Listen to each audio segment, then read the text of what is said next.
A reading from the Gospel according to Luke, chapter 2, verses 41 to 52, which you can also find in your Pew Bible or, up on the screen if you would like to as well. So let us listen now to God's holy word and what it says to us this day. Now every year, his parents, Jesus' parents, went to Jerusalem for the festival of the Passover. And when he was 12 years old, they went up as usual for the festival. When the festival was ended and they started to return, the boy Jesus stayed behind in Jerusalem. But his parents did not know it. Assuming that he was in the group of travelers, they went a day's journey.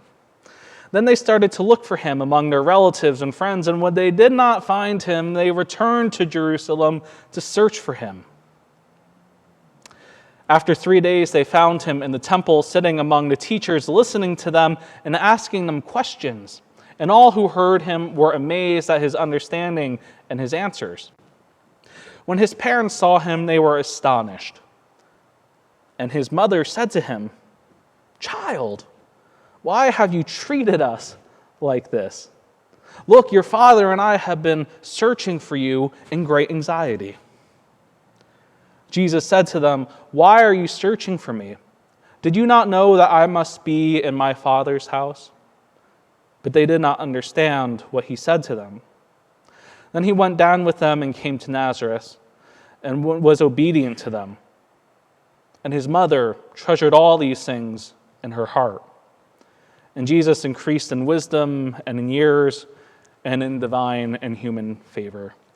Friends, this is the word of the Lord.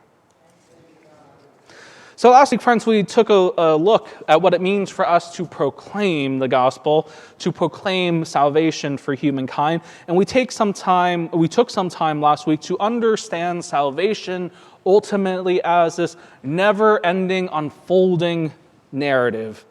This never-ending story of God's grace and how we relate to that grace and how we live it out in our lives imperfectly while striving to live into the perfect love of God. And as we looked at this unfolding story of grace, what better way than for us today to think about how we might respond, as we hear in our second principle, providing for the shelter, the nurture, and the spiritual fellowship of God's people. We are people created to live in community. Even introverts such as myself means that we have to be part of a community and that we must, at some level, at a minimum level of interaction, participate in fostering a healthy physical and spiritual community and a healthy sense of a physical and spiritual life. Is that a task that we are up to face as a church? Is that a task we are up to face as individuals?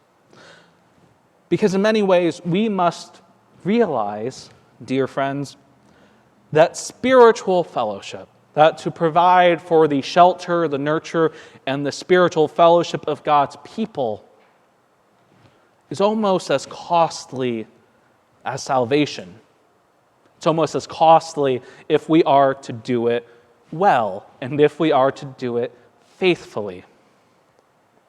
Funny that we should talk about the cost of fellowship as being this thing that is on par with salvation, as we find Jesus' family heading back from this celebration in Jerusalem, celebrating the Passover festival. And amid the chaos, amidst the commerce and the camaraderie between family and friends, Mary and Joseph begin the arduous process of trying to herd everyone back together so that they could head back home. Well, everyone except Jesus, the Messiah. Now, I don't know what it's like to parent a child, but I can imagine that even if you have one child, there is a lot of energy that goes into keeping them safe, keeping them in line, making sure that they are not, sticking a fork in, some outlet somewhere. Now, that's just raising a normal human child. Imagine if you were in Mary and Joseph's shoes and what it would be like to parent the child who was the Messiah. Perhaps we should cut Mary and Joseph a break when they discovered that Jesus remained in Jerusalem. Because besides, fun fact, fun Bible trivia in case you didn't know, Jesus was not an only child. We hear in Mark chapter 6, verse 3, if you want to look it up later, that Jesus had at least 4 other brothers, perhaps had 1 or 2 other sisters who aren't named. So you have a mother and a father and Mary and Joseph who are trying to look after 6, 7 kids at least. That's a lot. And one of those kids has the power, to turn water into wine.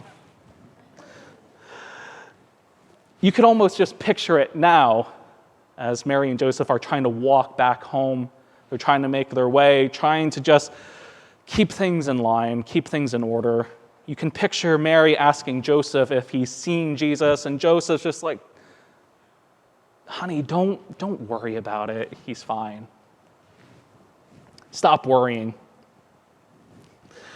Now, to Joseph's credit in this imaginary conversation, Jesus was okay. Jesus is not only okay, but he finds a place to go. Did you know where it was where Jesus went to after being left in Jerusalem? Jesus didn't wander the streets aimlessly. He didn't just try to find any old place. He made his way back to the temple, to his church, where perhaps he found people he most likely worshiped with during the festival of Passover. Now, this doesn't keep Mary or Joseph from saying the kind of things that a shocked parent would say. The text says astonished, that they were astonished when they found Jesus. I feel like that's the biblical editor's creative way of filling in the blank of what they really were feeling as a stressed out parent. But they were astonished. They were panicked after trying to search for Jesus for 3 days. But even after experiencing all those things, the worries, the fears, I imagine she felt a little bit touched when Jesus essentially tells her, what do you mean? Don't you know the temple, the church, is also home?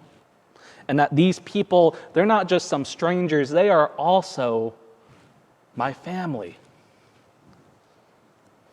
Now, what parent who is trying to get their kids to go to church wouldn't appreciate an answer like that? It's impactful enough that we are told Mary, even after all these traumas, after all this ordeal of stress and panic, cherishes these things in her heart. There's a study that came out last year that talked about the importance of adults cherishing children who are in vulnerable situations. There's a study that came out that talks about the importance of adult support during childhood, especially for children who are developing their sense of resilience. Resilience being the ability to transform potential toxic stress into tolerable stress. Stress nonetheless so, in children. It noted that for children who experienced or are experiencing adverse childhood experiences, constant access to a trusted adult helped greatly to mitigate the negative impact of these adverse experiences. Now, I bring that up because of this. We are here for such a time as this. We are here positioned to be a part of something that is much larger than ourselves. Not only because we are called to extend this type of love and grace, but because we are here right now. And as we heard before, we are here to treasure all these who come into our midst. Not just here on Sunday morning, but those we encounter on the streets, those children who we might encounter in schools or in other settings. We, friends, are here to be a solution, to be a larger piece of a puzzle that calls us to create an environment where children and adults feel welcomed, to come into a community where they trust. Mary, treasuring all these things in her heart, is a call for us to treasure one another. It is a call to treasure this community here that has loved and sheltered. It is a call for us to provide nurture as we hold God's people and ourselves in divine love. And it is a call to welcome. Welcome sincerely, welcome authentically, welcome as our whole selves. As we reflect on this principle in the great ends of the church, the shelter, the nurture, the providing spiritual fellowship for the children of God, why do I mention these things? Why do I talk about how we are called here in our reading to cherish all these things and live them out authentically? It's part of our reflection today because as a church, we are called to love what makes us uncomfortable and uncomfortable with what we love. The study I mentioned before doesn't include the increased risk that children find themselves in depending on their background. For children who come from different ethnic or racial groups, children from poorer families, children who come from broken homes or families, children who identify differently than their peers, who are, sad to say, the ones who often do not find welcome in church. Friends, we have already reflected a little bit on some of these things. If I could find it. We have already reflected on some of these things in a previous sermon. This might look familiar to you, this chart, in which we know that younger people and older people, older adults, are more susceptible to suicide. Friends, as a church, we know that there is so much we can do to provide for the shelter, the nurture, and the spiritual fellowship of God's people. And there is more that we can do. More ways that we can love that makes us uncomfortable and uncomfortable with the things we think we love. Because this is all a part of the process of cherishing and treasuring what God has given us. It's interesting when we talk about the things that we think we love. Because there are many things that I think we love that aren't really great, not really good. You know, spending a lot of time now going around our Presbyterian here in Hudson River and spending some time doing consulting work in New Jersey, there's a lot of people in churches who long for the good old days when their churches were full and vibrant. But how many of those churches, especially the ones that have those big galleries around on the upper level, how many of them have forgotten that those galleries were not there for families with vibrant children laughing? They were not there for them. They were there for people who were less than. Enslaved people, black people who were forced to attend as part of their master's property. The good old days might not be so good. But right now, friends, you and I here have holy work. We have work that we can do right now, here in our own home of our church here in Mahopac and in our community, where we can expand our sense of treasuring God's people. Amen? That was a little weak, friends. Amen? The shelter, the nurture, the spiritual fellowship of the children in God, friends, that is not a simple goal. By no means is that a simple goal. We live our lives in complications, and those complications are because of things that have happened in the past. And it's up to us to try and fix them, to make things right, so that we can live fully as people who treasure one another. It's not as simple as planning a party for a sort of one-time gig, but it is almost as if we are called to build up a stamina where we can host a party, a lifetime of concurrent parties. Providing shelter, nurture, and spiritual fellowship means that we each have a part to play.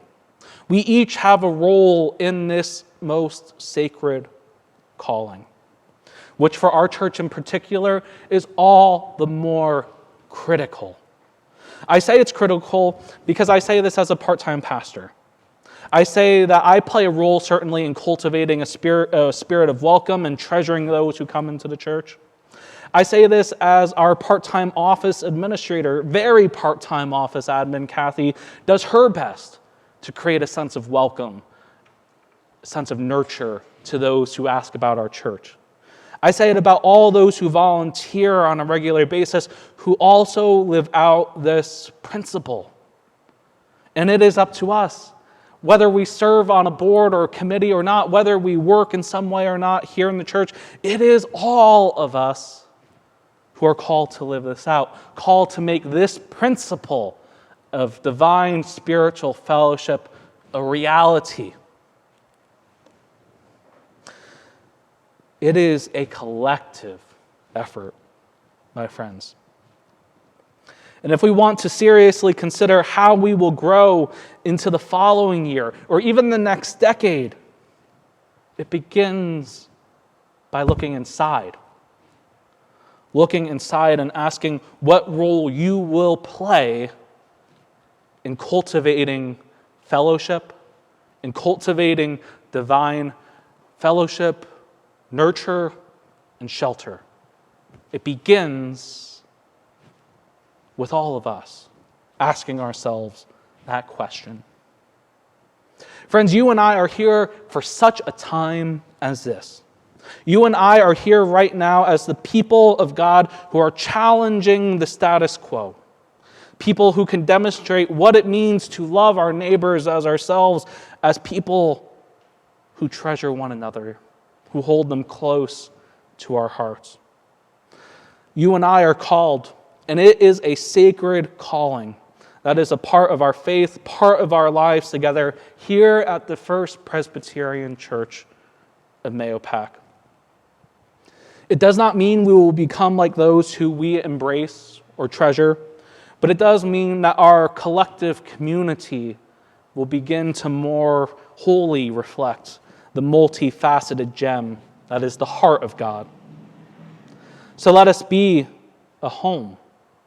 Let us be a fellowship that truly welcomes.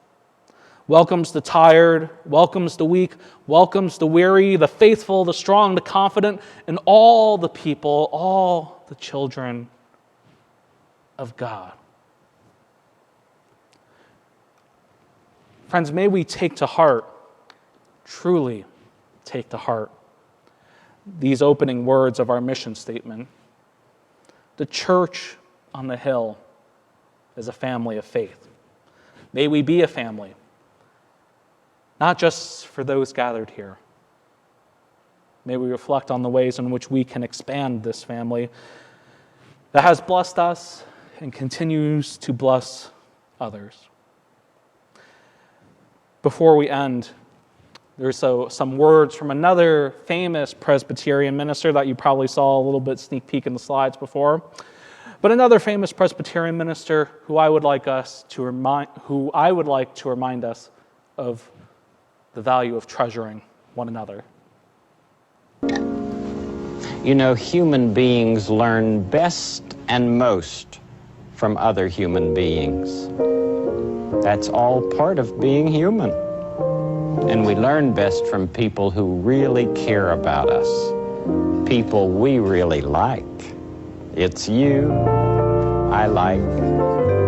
It's not the things you wear. It's not the way you do your hair. But it's you I like. The way you are right now. the way down deep inside you. Not the things that hide you, not your toys, they're just beside you. But it's you I like, every part of you. Your skin, your eyes, your feelings, whether old or new. I hope that you'll remember, even when you're feeling blue, that it's you I like, it's you yourself, it's you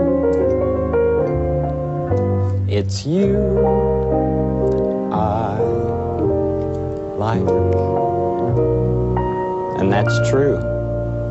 And you'll find that the people who love you best are the ones you learn the most from.